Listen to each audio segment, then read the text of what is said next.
রাস্তার মিডিলে লক্ষ্য করে দেখলাম যে 3 টন ওজনের একটা হাতি দাঁড়িয়ে আছে। আমি অবাক দৃষ্টিতে তাকিয়ে দেখলাম যে দূর থেকে একটা একটা করে গাড়ি আসে, ওই হাতি দিয়ে গাড়িগুলোকে দাঁড় করানো হয় আর কিছু হাতিয়া তো মানে হাতি দিয়ে টাকা তোলে। আপনারা দেখছেন কোন? আমার গাড়িটা যখন হাতির সামনে গেল, গাড়িটা স্টপ করে দেওয়া হলো। হাতির সুটটা আস্তে করে পেঁচায়া জানালার সামনে দিল। আমার ড্রাইভার পকেট থেকে 20 টাকার একটা নোট বের করে হাতির সুরের উপরে দিয়েছে।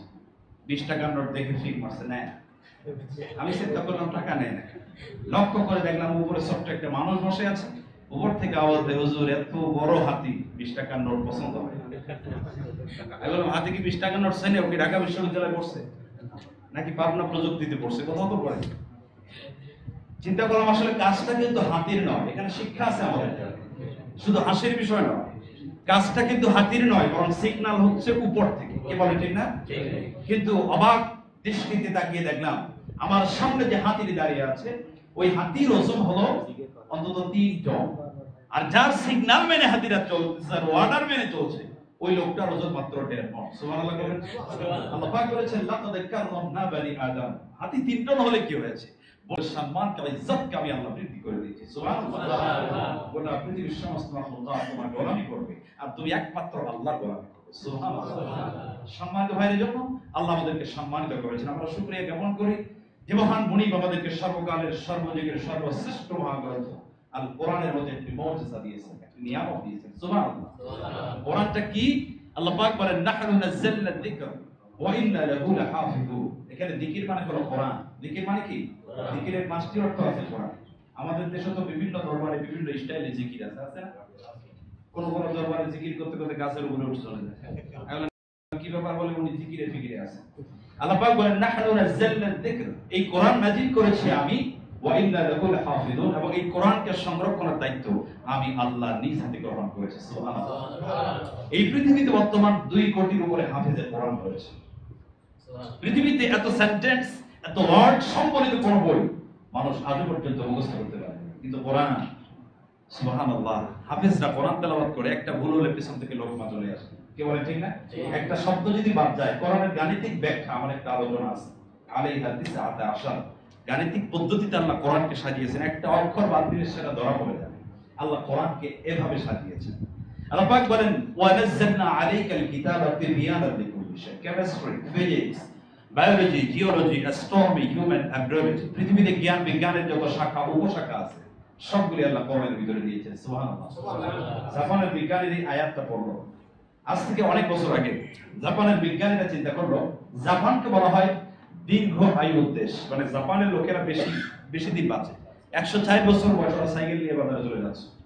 দীর্ঘায়ুর দেশ বলা হয় জাপানকে। জাপানের বিজ্ঞানীরা চিন্তা করলো, আমরা জ্ঞান বিজ্ঞানে অনেক বেশি ডেভেলপ করেছি। আমাদের বাংলাদেশে যত প্রাইভেট কার চলে তার 80% হলো জাপানি গাড়ি, টয়োটা গাড়ি। কি বলে, ঠিক না?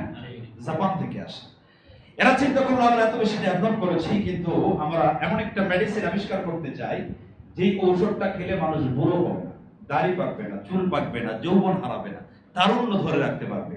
এই মেডিসিন যদি আবিষ্কার করা যায়, গাড়ির দাম যদি 4 লাখ হয়, মানুষ বুড়ো না হওয়ার জন্য ওই ঔষধ 5 লাখ দিয়ে কিনে খাবে। হবে না আপনারা? জি। কথা বলেন, আপনারা কি বুড়ো হতে চান? যারা হয়েছে তারা কয় চাই না। আমরা কেউ বুড়ো হতে চাই না। দাড়ি পাকলে কলম দিয়ে দাড়ি কালো করে ফেলি। কি বলেন আপনারা?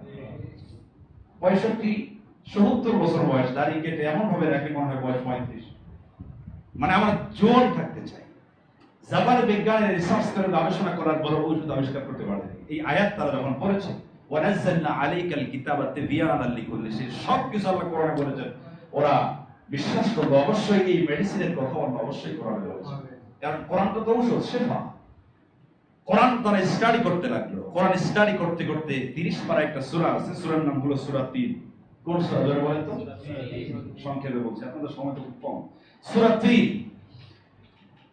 সূরার ভিতরে আল্লাহ 2টা ফলের কসম করেছেন, ওয়াতিন ওয়া যাইতুন। তিন এবং যাইতুনের কসম। যাইতুনের তেল, অলিভ অয়েল ডাক্তাররা খেতে বলে, বলে না? আমাদের দেশে ডাক্তাররা বলে অলিভ অয়েল খান। আমি বললাম, খাবো কেমনে? দাম তো একেবারে কম। বাংলাদেশে মাত্র 3000 টাকা কেজি। আমরা সোয়াবিন খেতেই কুল পাচ্ছি না। ওটা তো একটা কেমিক্যাল যেটা হার্টের জন্য, শরীরের জন্য অত্যন্ত ক্ষতিকর। ওয়াতিন ওয়া যাইতুন, তিন এবং যাইতুন নিয়ে তারা রিসার্চ করে দেখলো এই দুইটা ফলের মধ্যে মানুষের তারুণ্য ধরে রাখার যতগুলি উপাদান সবগুলি আল্লাহ এই দুইটা ফলের মধ্যে দিয়েছে। কিন্তু তারা কন্টিনিউয়াসলি অনেক দিন খাবার পরেও তাদের চুল পেকে যায়, তারা বার্ধক্যে উপনীত হয়, কাজ হয় কিন্তু 100% হয় না। তারা হতাশ হয়ে গেল এবং জাপান থেকে পৃথিবীর সবচেয়ে পুরোনো বিশ্ববিদ্যালয় আল আজহার ইউনিভার্সিটিতে তারা গেল মিশরে। সেখানে গিয়ে একজন মুসলিম বিজ্ঞানী শরণাপন্ন হলেন এবং বলেন, স্যার আমরা তিন এবং জৈতুন নিয়ে গবেষণা করেছি দীর্ঘ অনেক বছর, এবং আমরা দেখেছি এই দুইটা ফলের মধ্যে আল্লাহ সুবহানাহু ওয়া তাআলা মানুষের যৌবন ধরে রাখার যতগুলি উপাদান সবগুলি দিয়েছে। এগুলি খাওয়ার পরও তো আমরা ভুল হচ্ছি, ঠিক মতো কাজ হচ্ছে না, হয়তো গল্প হয়। আপনি কি গবেষণা করবেন? মুসলিম বিজ্ঞানী অবাক হয়ে গেলেন। তিনি চিন্তা করলেন যে কোরআন গবেষণা করার দরকার ছিল মুসলমানদের, এটা করেছে বিধর্মীরা, এর চাইতে লজ্জার বিষয় আমার জন্য আর কিছু হতে পারে। আজকে পৃথিবীতে মুসলমানদের অধঃপতনের একটাই কারণ, তারা কোরআনকে ছেড়ে দিয়েছে।